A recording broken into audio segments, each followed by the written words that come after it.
Bonjour, il est 8 heures et vous écoutez France Info. La journée s'annonce belle et l'été risque d'être l'un des plus chauds depuis 50 ans. Plus de 2 millions de Français vont prendre les routes des vacances et Bison Futé prévoit rouge dans le sens du départ.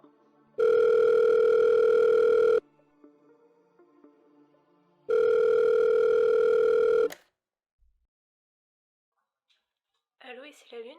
Est-ce qu'il y a quelqu'un?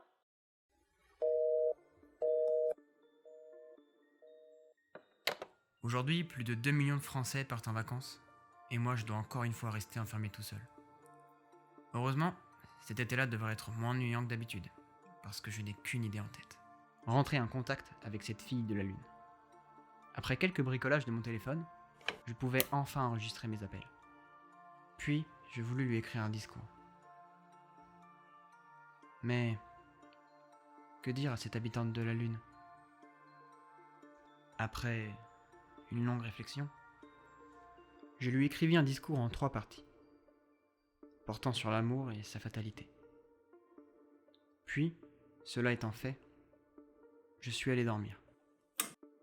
Mais le lendemain, personne. J'attendis un quart d'heure, puis 1 heure, puis 2. Alors que je désespérais,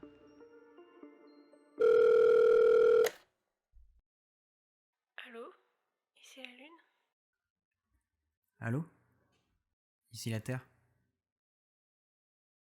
Alors? C'est comment la Terre depuis là-haut? Elle paraît très calme et bleue. Mais si. La communication coupa.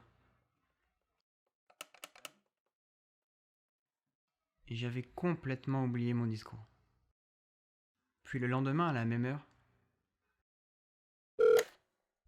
j'appris que la communication ne pouvait durer que 15 minutes par jour. C'est donc jour après jour que j'appris à la connaître. J'appris qu'elle s'appelait Luna, qu'elle jouait du piano et qu'elle venait de Vénus. Son vaisseau s'était échoué sur la Lune et elle y était enfermée, comme moi en soi. J'attendais ce très court quart d'heure le restant de la journée. Elle m'envoyait ses interprétations de piano que j'écoutais en boucle. Puis, l'été se finit. Elle m'annonça qu'elle rentrait sur Vénus et qu'il n'y aurait pas le lendemain. Cet été-là restera néanmoins à tout jamais gravé dans mon esprit, comme un rêve éveillé.